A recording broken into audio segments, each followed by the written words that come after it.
Okay, good morning. This is Wednesday morning, April the 1st, and this is the Facebook Live feed for onequiltingcircle.com. And this is Linda Pearl. Welcome.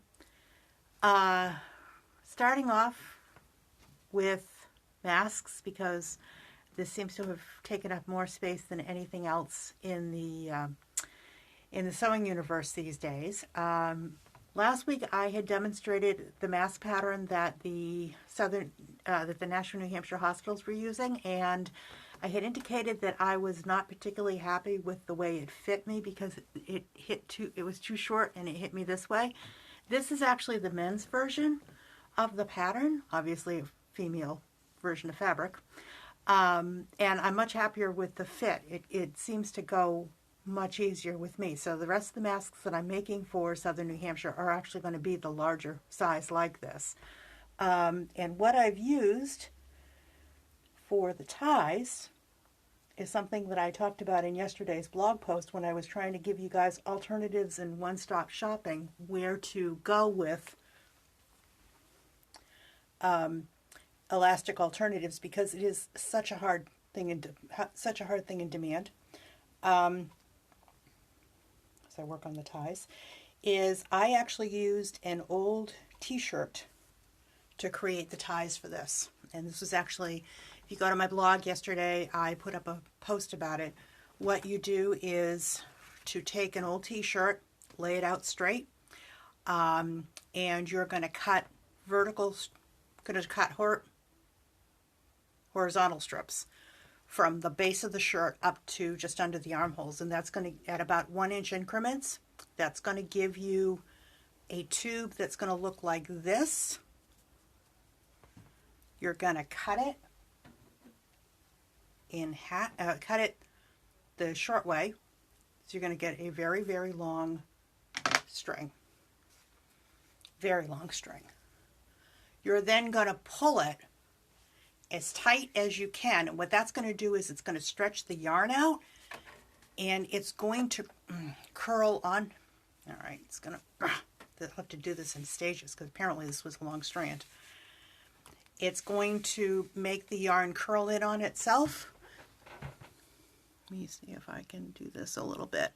And it's actually going to still have a little bit of stretch, but it's a perfectly acceptable alternative if you're going to be doing this for a tie instead of doing it for going with elastics. And so that's kind of my preferred method at this point, and would have been the way that I was going if my fairy godmother of the elastic persuasion hadn't come through and provided me with a very nice donation of 1/4-inch elastic. So I have some, and I will be using it for the masks that are going to Southern New Hampshire, which is where I've chosen to donate my masks to. I'll be using that, and then when I'm out of that, I will never run out of old t-shirts I no longer fit in. I was wondering why I kept all of them all these years. Now I know. So that's today's demonstration for that. We made it to April. We survived March. I swear to heaven, it only had 750 days to it. And here it comes to April. I think we've all had the April Fool's joke for the last several weeks, and it's just going to continue. Coming from Southern New Hampshire, I wanted to let you know that I have a stay-at-home order in place until, at the very least, May 4th. So we're all home. We're all social distancing. It's official. We go grocery shopping. We go nowhere else. We go for walks in the neighborhood. We try to keep our sense of humor up. We try to find good old movies to watch, listening to videos, listening to my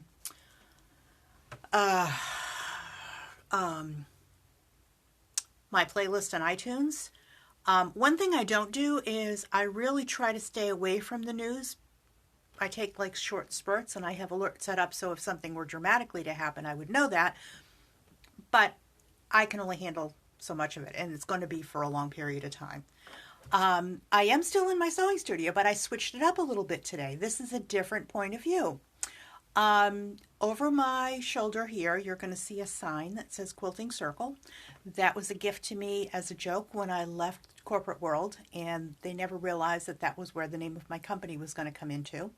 One Quilting Circle is the creative home for me. And the idea comes from that when I retired, we were going to buy a big compound. All the kids were going to live here, all the grandkids were going to live here, and it was going to be one big happy family. So, good morning, Doreen. It's nice to see you. Hey, Sal. Yeah, let me know that you're there if we know something, so I can do this. But I figured I would give you another view of what's going on in my studio. I love bright color, and this bright color, when my husband sent me to the paint store to buy paint for this room, I brought it home, and I said, do you want to see it? He said, no. He said, it's your room. You can do it. I said, okay. And I was, at that point, he was home and I was still working corporate world. I was in the shower, and I can tell you exactly when he opened the can of paint, because he came flying into the bathroom and stuck his head in, and he says, do you have any idea how bright that color is? And I'm like, yes, dear, that's why I picked it. It's bright, it's cheery, it's a sunny day here. I will tell you, I do better on sunny days than I do with days that are not. But it's actually, don't laugh at me, it's actually Bare Butter, this is Bare Yellow Brick Road. Yeah, I know. Back then, if it had a quilt name on it, I'd throw it. But it fits the room. We have enough white furniture and bright colored quilts on the wall that I just really kind of like it. And his only thing was, as long as if we sell the house, I don't have to repaint the room. I was just like, okay, that's reasonable. So that's kind of what we did.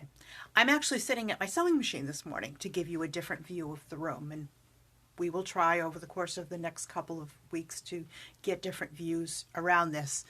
I don't know that my video skills will allow a whole video room, but we're going to try this.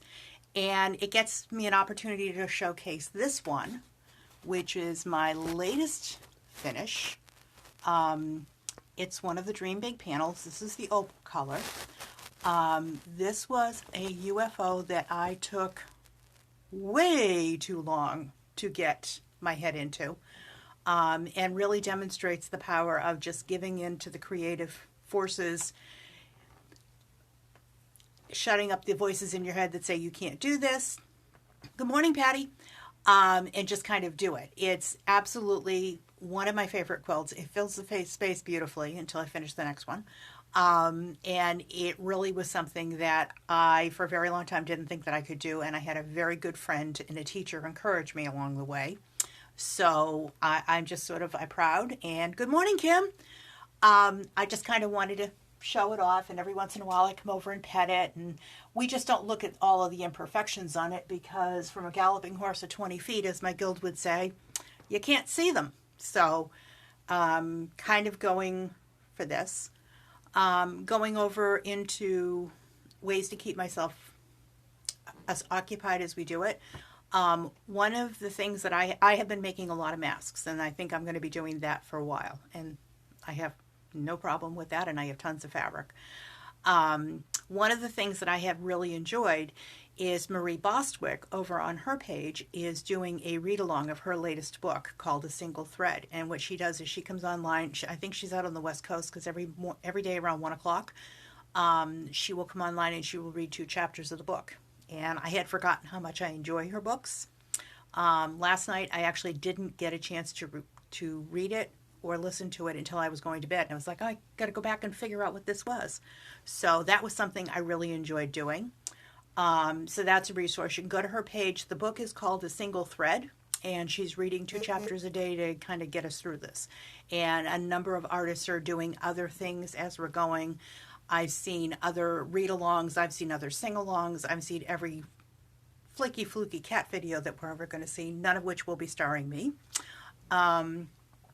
But that's going on for here. I would like to say that, like a lot of quilt professionals that work in this industry and who do a lot of guild presentations, my month of April is gone. I'd like to give a shout out to the Cornerstone Quilters Guild of Charlton. They called me on Monday, and we laughed, and I'm like, yeah, what are you going to do? So they have already rebooked me for next April, which will be very busy on my calendar, and there's no possible way we could have a problem for a year for now. So I want to thank them and welcome them to the page and to the mailing list, because that's really something I have enjoyed doing. This morning's newsletter for Cornerstones is going out later on today. It's just about finished. There's a special gift in it, because one of the things that I wanted to do was to give you guys a pattern, which is a sample of my work. That is called Recalculating. Recalculating is back from the proofreaders, and after this I'm going to sit down and get all of them together, and that will be going out in Cornerstones today.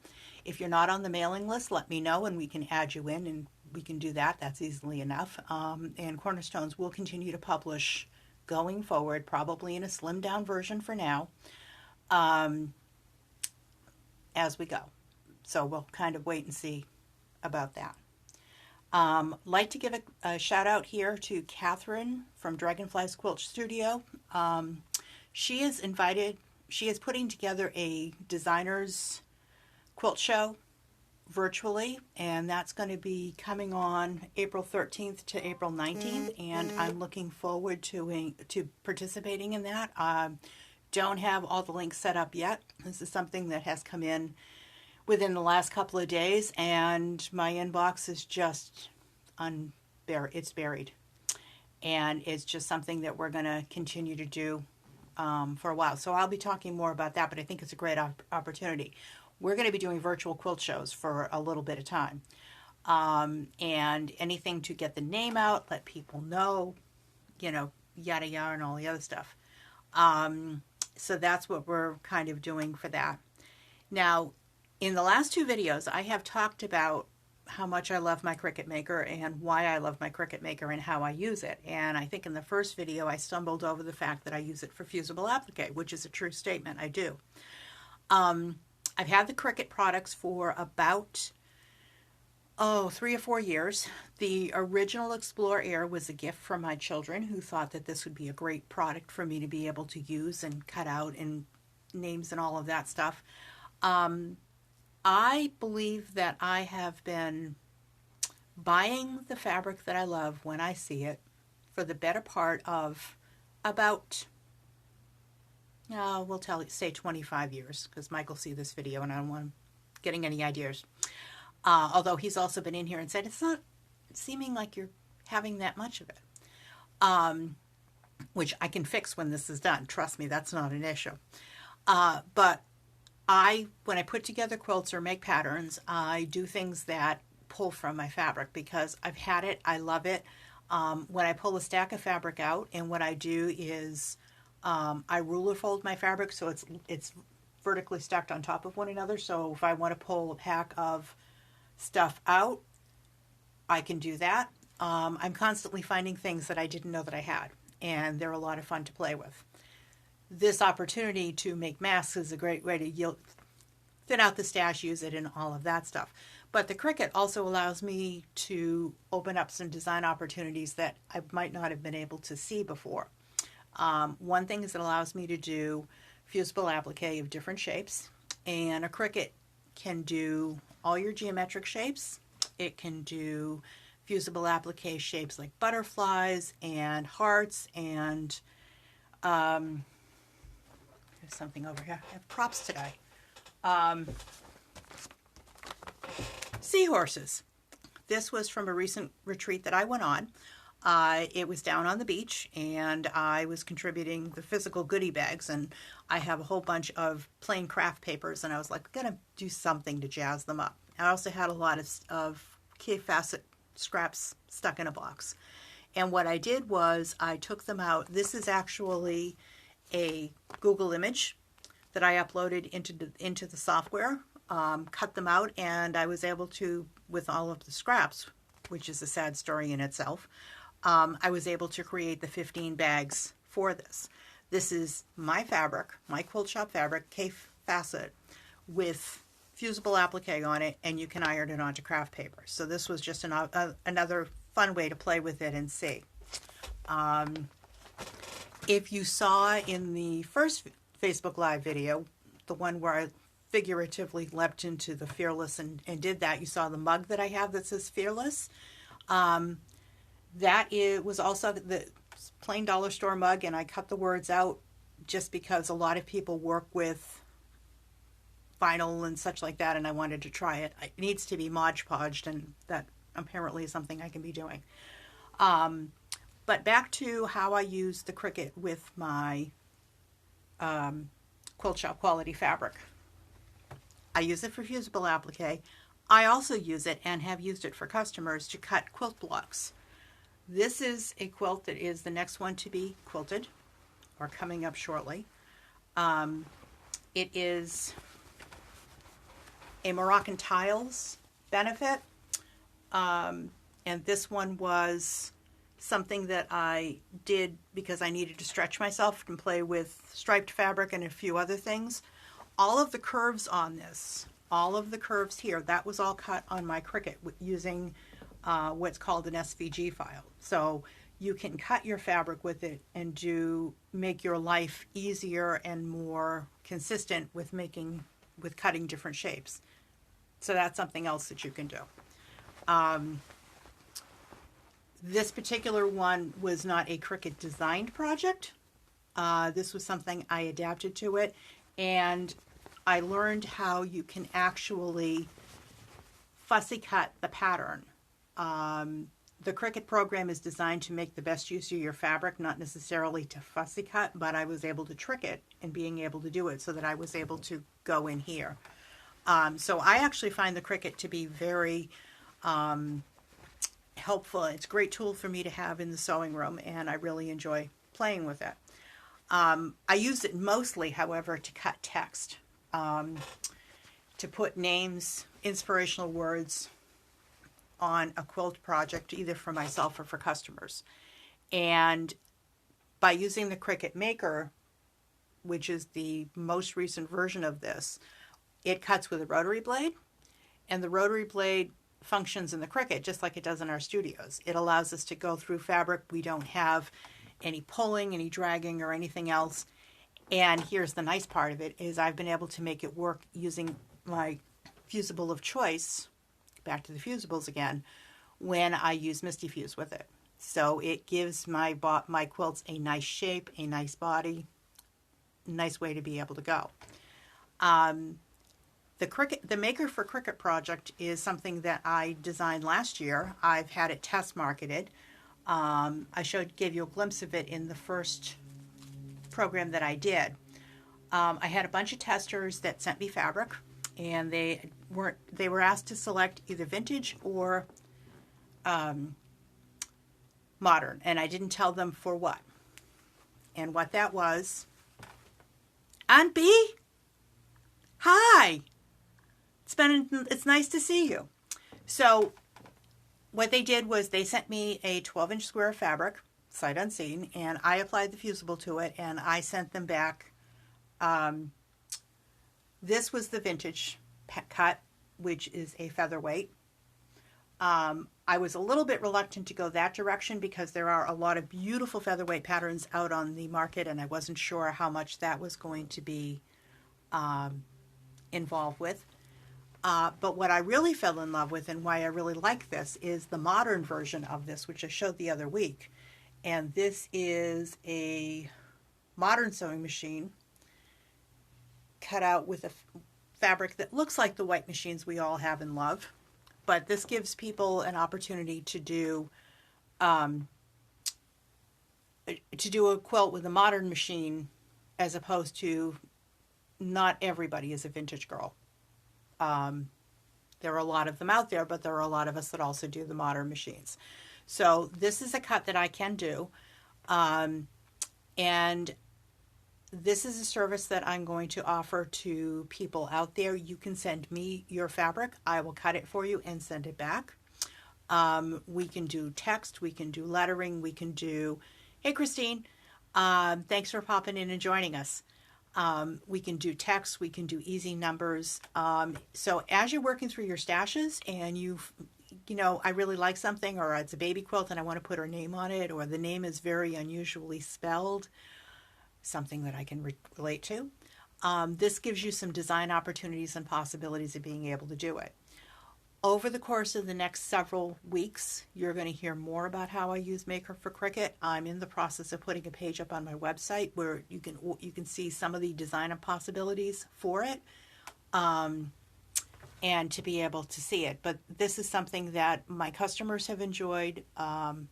It's always kind of a pop of the unexpected when I send them a photograph and say, hey, how about this? Why don't we take this with your fabric and try to play around with this and see how it goes.